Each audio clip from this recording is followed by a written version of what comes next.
ہر سال عید قربان کے قریب ہمیں دو قسم کے رویے دیکھنے کو ملتے ہیں. ایک تو پوائنٹ آف ویو یہ ہے کہ یہ بہت بڑا فیسٹیول ہے, دعوتیں پلان کرنی ہے, ٹکا باربیکیو پارٹیز ہونی ہے, اپنا فریزر بھرنا ہے, ہم نے جانور کتنے کرنے ہیں ان کی نمود و نمائش ہو رہی ہے, اور میڈیا اس کو کس طرح سے انکریج کرتا ہے. مہنگے مہنگے جانوروں کی پریڈیں دکھائی جاتی ہیں, اور پھر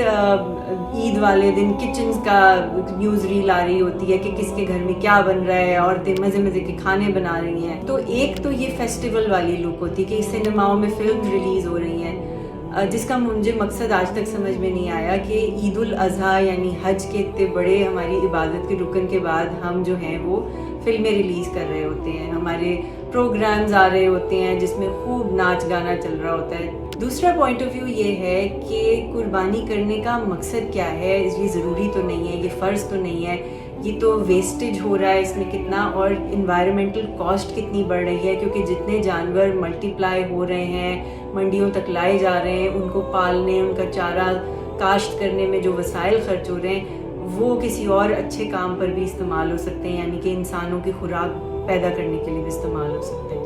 اب مجھے لگتا ہے کہ ان دونوں پوائنٹ آف ویوز کے بیچ میں قربانی کی جو اصل روح ہے وہ دب کے رہ گیا.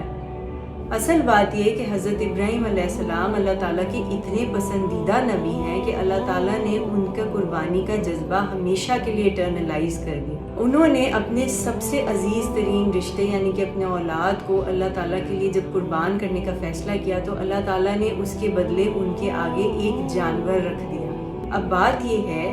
کہ وہ قربانی کا جانور تو پھر اتنی ہی تکریم اور عزت رکھتا ہے کہ جو آپ کا عزیز ترین رشتہ ہے. تو کیا ہم اس جانور کی ایسی عزت کرتے ہیں, یا ہم اس کو اپنی انجوائمنٹ اور اپنی فیسٹنگ کا ذریعہ بناتے ہیں؟ اگر ہم اس روح سے قربانی کریں